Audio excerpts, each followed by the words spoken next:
10 মাস 10 দিন গর্ভে ধারণ করে মা কিভাবে পারে একটা শিশুকে এইভাবে নির্যাতন করতে। এই ভিডিওটা একটু দেখুন, দেখে একবার শেয়ার করে দিন।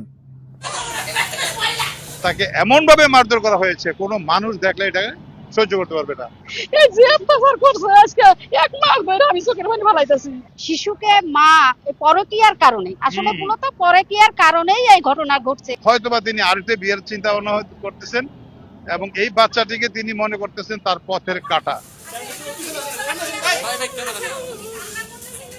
আজকের যে মামলাটি, সেই মামলাটি হচ্ছে একজন মহিলার চারিত্রিক স্খলন, নৈতিক স্খলন এবং নিষ্ঠুরতার একটা চরম একটা উদাহরণ সম্পর্কিত এই মামলাটি।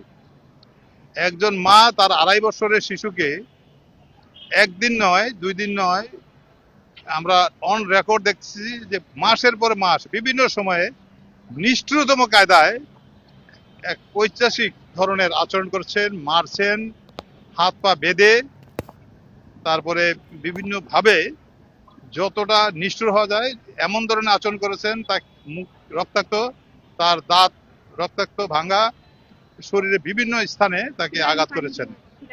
এই যে অত্যাচার করছে আজকে 1 মাস ধরে আমি চোখের পানি ফেলাইতেছি। তারপর আমার নাতিরা আমি আজকে পাইলাম। আমি অনেক খুশি, অনেক খুশি, অনেক খুশি। আমি আমার কুটের মানুষ যে আবার রাস্তাঘাটে যারে পাই তারে বলছে আমার দোয়া করো আমার নাতি যেন আজকে আমি পাই। আমি সবাইরে বলছি, ভাত খাইতে গেছি হোটেলে, ওই ছেলে সবাই, এমন কোনো মানুষ নাই আমি না বলছি যে আমার নাতিরা যেন আমি আজকে পাই। আমি খুশি পাই নাতি পাই, আমার নাতি পাই। আমি আজকে অনেক খুশি হয়েছি, অনেক খুশি হয়েছি।